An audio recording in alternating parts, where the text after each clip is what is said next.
Putin started this war, and Putin is a critical element in reaching a truce and reaching a conclusion, a full peace. And it appears to me that what he is showing us by wearing his military fatigues and his rhetoric is that he does not seem to be willing to do any of the things needed to reach a compromise on the truce or on a peace. And the question is, what is the United States going to do vis-a-vis Putin?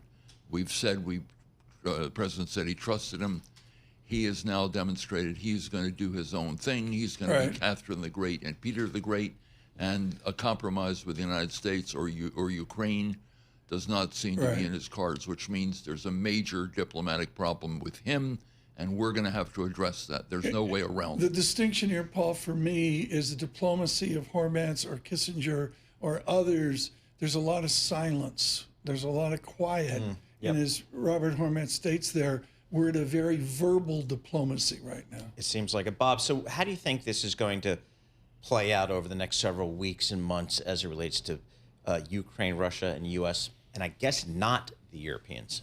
Well, I had a long talk with the Europeans. That's another diplomatic issue that has to be confronted. The Europeans feel that they have been pushed aside, that they've not been included in the conversations. And the whole history of the United States strategically after World War II has been to work with our allies. The one thing we have that China and Russia both do not have are strong allies.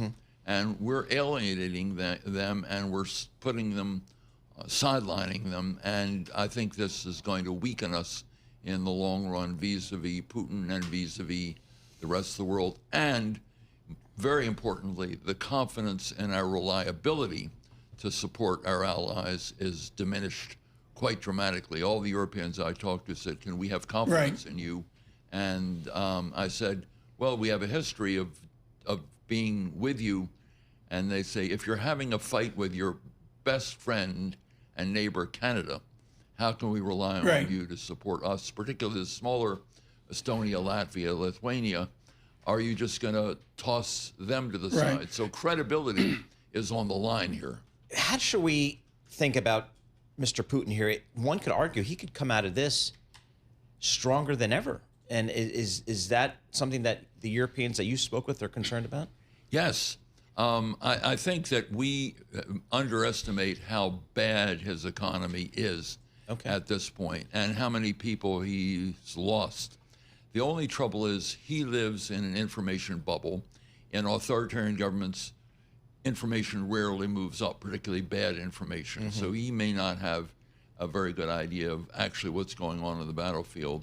And a lot of Russians only get information from state sources, so they may not know. But the economy is in terrible shape. A lot of jobs have been lost. A lot of very good people have left. On the other hand, he does have nuclear weapons. And if we give him a truce, he's using this truce to further extend his power and his devastation in Ukraine. So that the Ukrainians are losing by the truce, even though we've pushed them into it. And we haven't pushed Putin to a very great degree at all. A little more sanctions, but he's going to be the one who's going to have to do this, and we're going to have to come up with a strategy to get him to do it. If he doesn't, then Europe feels even more and more vulnerable.